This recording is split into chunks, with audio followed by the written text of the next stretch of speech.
Engineering से related छोटी बड़ी इन्फॉर्मेशन के लिए सब्सक्राइब करिए हमें। So hi and welcome back to our channel. My name is मदिया Khan और मेरे साथ हैं अर्शी।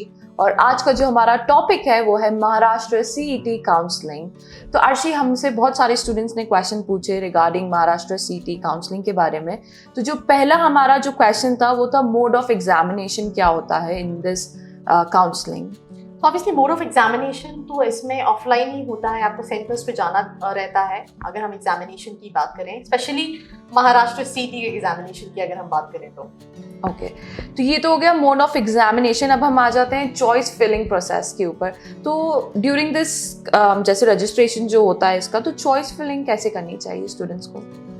जितने भी कॉलेजेस हैं जहाँ पे एडमिशन थ्रू चॉइस फिलिंग होता है, उसमें कहीं ना कहीं चॉइस फिलिंग एक बहुत इंपॉर्टेंट रोल प्ले करता है। इंपॉर्टेंट रोल प्ले करने का रीज़न यही है कि आपको सीट का एनालिसिस, आपको अपनी कैटेगरी का एनालिसिस, आपको अपने कोटे का एनालिसिस, ये सारे एनालिसिस करके चॉइस फिलिंग, और साथ ही साथ आपको अपनी रैंक के हिसाब से कौन सा कॉलेज मिलेगा, ये सारी चीज़ें बहुत इंपॉर्टेंट रोल प्ले करती हैं। तो ये सारी चीज़ों में क्या होता है कि कई बार आप देखते हो कि कम रैंक में अच्छा कॉलेज स्टूडेंट को मिल जाता है और अच्छी रैंक होने के बाद भी अच्छा कॉलेज नहीं मिल पाता है अगर आप सही काउंसलिंग प्रोसेस फॉलो ना करें तो अब हम आ जाते हैं कि स्टूडेंट्स ने पूछा है हमसे कि ऑल इंडिया स्टूडेंट्स ही अप्लाई कर सकते हैं इस एग्जामिनेशन के लिए, या फिर महाराष्ट्रियन स्टूडेंट्स के लिए ही है ये सब? नहीं, ये सभी काउंसलिंग में कोटा रहता है जहाँ पे ऑल इंडिया के स्टूडेंट्स अप्लाई कर सकते हैं, बट सीट्स कम होती हैं ऑल इंडिया की। That is the reason. Let's say college की बात करूँ, कॉलेज ऑफ इंजीनियरिंग पुणे की, तो अगर वो महाराष्ट्र के स्टूडेंट्स के लिए 10,000 पे कंप्यूटर साइंस क्लोज होता है, तो ऑल इंडिया स्टूडेंट्स के लिए वो 1,000 पे 2,000 पे क्लोज हो जाएगा, क्योंकि सीट का जो कोटा होता है वो कम होता है एज कम्पेयर टू जो डोमिसाइल वाले स्टूडेंट्स को मिलता है। स्टूडेंट्स ने ये भी सुना है कि कॉलेजेस में, महाराष्ट्र के जो कॉलेजेस हैं वहाँ पे पार्शियलिटी बहुत होती है। तो अकॉर्डिंग टू यू क्या ये सही है या फिर नहीं? ये आप कह सकते हैं कि होती है। कॉलेजेस के अंदर थोड़ा सा महाराष्ट्रियन स्टूडेंट्स की तरफ डोमिनेंट रहते हैं फैकल्टीज की बात करें, कॉलेज की बात करें, मैं सारे कॉलेजेस की बात नहीं कर रही हूँ, बट ये मैंने कई सारे कॉलेजेस में स्टूडेंट्स के रिव्यू पढ़े हैं और बात भी की है, और उनका यही कहना है कि डोमिनेंट रहता है। बट ऑब्वियसली अगर आपको अच्छा कॉलेज मिल रहा है और आप कुछ टाइम जब शुरू में जाते हो तो थोड़ा सा आपको ऑकवर्ड रहता है, but with in a year सारी चीजें नॉर्मल हो जाती है। जब वो भी आपसे फ्रेंडली हो जाते हैं, आप भी उनसे फ्रेंडली हो जाते हो, तो उस पॉइंट ऑफ टाइम पे उतना डोमिनेंसी नहीं रहती है।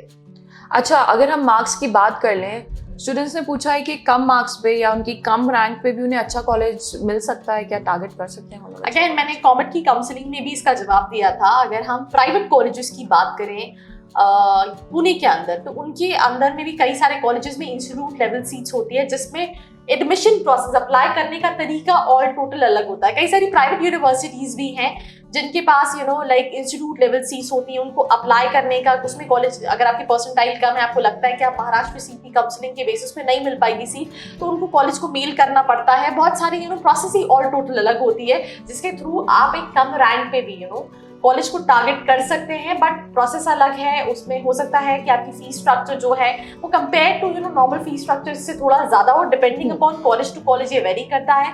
और इसके लिए अगर आप और इन्फॉर्मेशन चाहते हैं कि आप कैसे उन कॉलेजेस को टारगेट कर सकते हैं, लेट्स से आपको PICT चाहिए, VIT चाहिए, या फिर आपको Cummins college of engineering for women चाहिए, तो उनको कैसे टारगेट अगर आप कर सकते हैं, उसके लिए जो नीचे नंबर दिया है उस पर कॉल, मैसेज या व्हाट्सएप करके आप पता कर सकते हैं। अब हम बात कर लेते हैं सीट अलॉटमेंट की। तो क्या प्रोसेस होता है, कैसे सीट अलॉट की जाती है for students during this counselling? Again, इसमें कई सारे राउंड्स होते हैं। आप चॉइस फिलिंग करते हैं, चॉइस फिलिंग करने के बाद आपकी रैंक के हिसाब से कॉलेज अलॉट होता है, और आपको वहाँ जाकर रिपोर्टिंग करनी पड़ती है, जहाँ पे आपको अपनी फीस और डॉक्यूमेंट सबमिट करने पड़ते हैं कि मुझे ये सीट चाहिए, तो उस हिसाब से अलॉटमेंट होता है when it comes to colleges.